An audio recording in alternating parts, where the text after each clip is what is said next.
It's impossible to predict the time when confidence will be lost, but it can come quickly. Resorting to buying other paper currencies will not be of much help. When the dollar crashes, most likely the purchasing power of all currencies, since all currencies hold dollars as a reserve, will go down as well. This means that dollars and other currencies will go into buying consumer items, precious metals, and other physical properties. Consumer prices will soar, as well as interest rates. The central bank will lose control, and the more they inflate, the worse the confidence becomes. The interest rates will respond to these efforts by rising sharply. If the Fed tries to reverse the run on the dollar, interest rates will also soar, and the pain on the American citizens will be of such proportion that political chaos will result. Either scenario leads to political and social chaos, the third event, and the most dangerous. With no ability of the federal government to fund its commitments, international or domestic, major changes will occur in our system. The social unrest will elicit cries for government to exert unusual force to head off a complete breakdown of law and order. The ultimate trap will be set for a system of government claiming to protect a free society. If more power and police authority are not given to the federal government, it will be argued that only anarchy will result. If more government policing power is given, it will mean a lethal threat to civil liberties.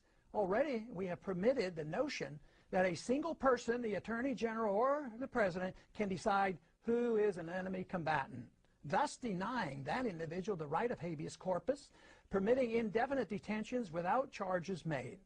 This attitude towards civil liberties has changed significantly since the fear built around 9/11. Yes, I know, declaring one an enemy combatant is reserved only for the radical Muslims engaged in terrorism against the United States.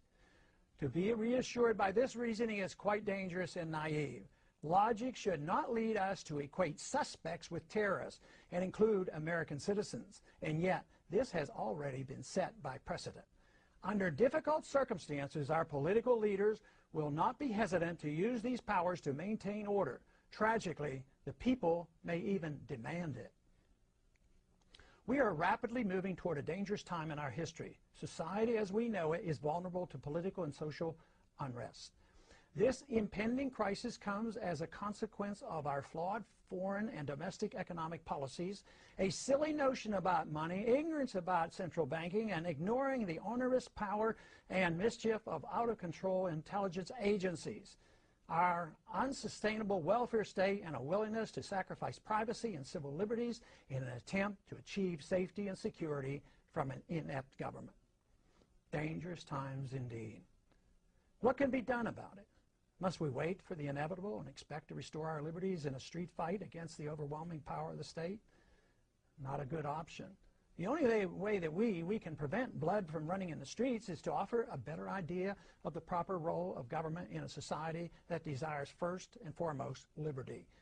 And that is impossible without a firm commitment by our thought leaders to the ideas of freedom, the source of all creative energy and prosperity. An all-powerful state is the threat to that ideal. The prevailing attitude of the people, as it once was in early America, must be that of liberty and self-reliance, rather than the nanny state and dependency. Rely on the government force to mold all private choices. If this is understood, a smooth, although not painless, transition to a free society is achievable. Ignoring this option will be very destructive to everything that is dear to the hearts of most Americans. What is it that we must do?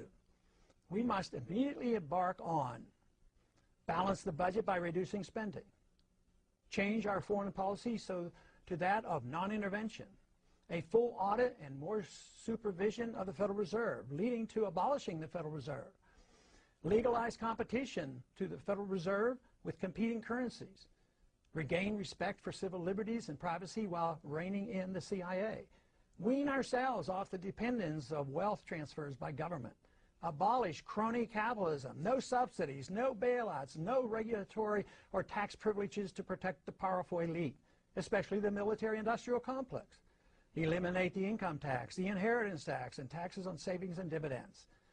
None of this can happen without the restoration of Congress to its dominant position of the three branches of government, as was originally intended by the Constitution. The executive and the judicial must be reined in, and Congress must assert its prerogatives over all legislation curtailing all unconstitutional agendae through budgetary controls. Signs abound that angry Americans are now more ready than ever before for a change in direction that is indeed real. If this program were improvised, even suddenly and dramatically, the adjustment, though significant and to a degree somewhat painful, would be much shorter and of minor consequence compared to the chaos and poverty that will result if we refuse to change our gluttonous appetite for a free lunch.